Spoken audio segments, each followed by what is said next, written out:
அடுத்து ஐயா விஜய் அவர்களுக்கு வர்றேன். இங்கே எத்தனை பேருக்கு தெரியும், அண்ணன் விஜய் அவர்கள் ஒரு தனியார் சிபிஎஸ்இ பள்ளி நடத்துறது. தமிழக வெற்றி கழகத்தினுடைய தலைவர் திரு விஜய் அவர்கள் ஒரு சிபிஎஸ்இ பள்ளி நடத்துகிறாங்க பதூரில். அந்த பள்ளியினுடைய பெயர் விஜய் வித்யாசிரம்.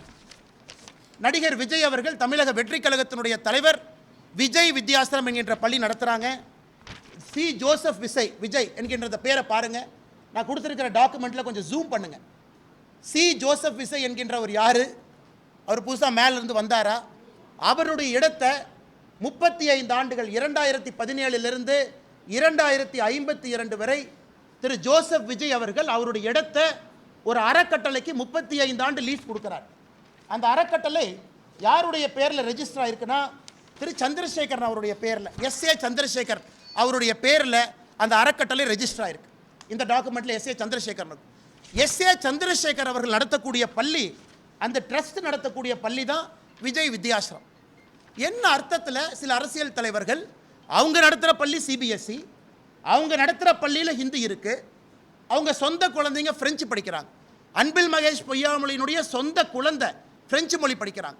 இந்த அரசியல்வாதிகள் எந்த லட்சணத்தில் வெளியே வந்து அரசு பள்ளியில் இருக்கக்கூடிய மாணவர்கள் மட்டும் 2 மொழி படிக்க வேண்டும் என்று எந்த லட்சணத்தில் சொல்கிறாங்க? அது தமிழக வெற்றி கழக தலைவர் அண்ணன் விஜயாக இருக்கட்டும், அண்ணன் சீமான் அவர்களாக இருக்கட்டும், தமிழகத்தினுடைய பள்ளி கல்வித்துறை அமைச்சராக இருக்கக்கூடிய அன்பில் மகேஷ் பொய்யாமொழியாக இருக்கட்டும். ஏன் இதையெல்லாம் தாண்டி இன்னைக்கு இன்னொன்று பாருங்கள். இன்னைக்கு நான் சன்சைன் மெட்ரிகுலேஷன் ஸ்கூல்லாம் போக விரும்பலைங்க. முதலமைச்சருடைய குடும்பத்தில் நடத்துகிறாங்க, ஹிந்தி இருக்குது, அதெல்லாம் விடுங்க. இன்றைக்கி இன்னும் ஒரு படி மேலே போகிறேன். சென்னை பப்ளிக் ஸ்கூல், கலாநிதி வீராசாமி அவர்களுடைய எம்பி அவர்களுடைய குடும்பம் நடத்தக்கூடிய பள்ளி. இதில் என்ன போட்டிருக்காங்கன்னா, இது வந்து ஸ்டேட் போர்ட் மெட்ரிகுலேஷன் ஸ்கூல், ஆங்கில பள்ளி. English is that as first language. Second லாங்குவேஜை நீங்கள் தமிழ், ஹிந்தி, ஃப்ரெஞ்சு எது வேணாலும் எடுத்துக்கலாம். இங்கே பாருங்கள், இந்த பள்ளிக்கூடம் மெட்ரிகுலேஷன் பள்ளிக்கூடத்தில் தமிழ் கம்பல்சரி கிடையாது. நான் சிபிஎஸ்இ பற்றி பேசலைங்க. மெட்ரிகுலேஷன் பள்ளிக்கூடத்தில் தமிழ் வந்து 2வது மொழி கிடையாது. நீங்கள் தமிழும் படிக்கலாம், ஹிந்தியும் படிக்கலாம், ஃப்ரெஞ்சும் படிக்கலாம். இதெல்லாம் மெட்ரிகுலேஷன் பள்ளியினுடைய நிலைமை. இன்றைக்கி தமிழ்நாடு அரசு சொல்கிறாங்க, இல்லை அண்ணாமலை சொன்ன தரவுக்கு எங்ககிட்ட ப்ரூஃப் இல்லை, வெக்கக்கேடு. நாங்கள் சொல்கிறோம் 30 லட்சம் பேர் தமிழ்நாட்டில் மும்மொழி கொள்கை படிக்கிறாங்க, 3 மொழியில் 30 லட்சம் குழந்தைகள் படிக்கிறாங்க. தமிழ்நாடு அரசு என்ன சொல்லணும்?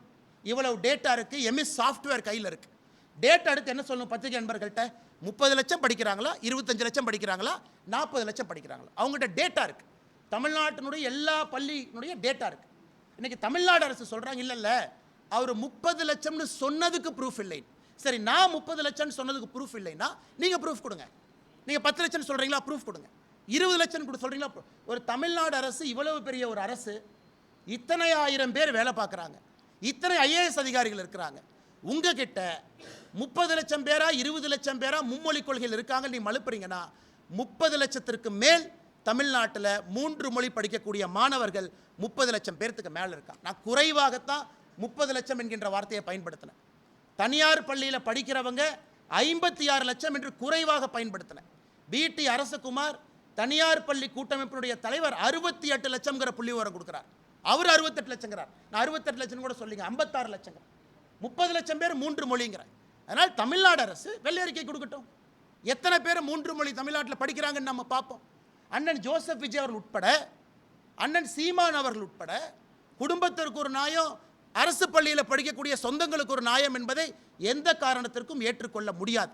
அதனால் எதுக்கு ஆர்ப்பாட்டம் பண்ணுறீங்க? வீண் ஆர்ப்பாட்டம் எதுக்கு பண்ணுறீங்க? மக்களுக்கு உபத்திரம் கொடுப்பதற்காக இந்தி கூட்டணி, எதுக்காக கூட்டம் சேர்ந்து ஆர்ப்பாட்டம் பண்ணுறீங்க?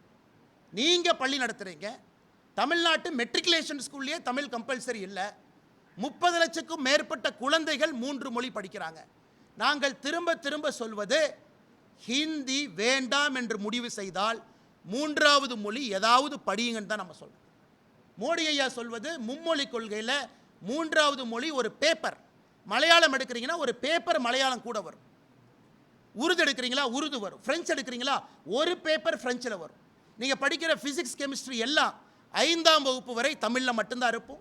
5லிருந்து 8ஆம் வகுப்பு வரை தமிழில் இருப்பதற்கான முயற்சி எடுக்கணும். மிச்சதெல்லாம் ஆங்கிலத்தில் இருக்கணும். ஆங்கிலத்தில் தான் ஃபிசிக்ஸ் இருக்கும், ஆங்கிலத்தில் தான் கெமிஸ்ட்ரி இருக்கும், எல்லாம் ஆங்கிலத்தில் தான் இருக்கும்.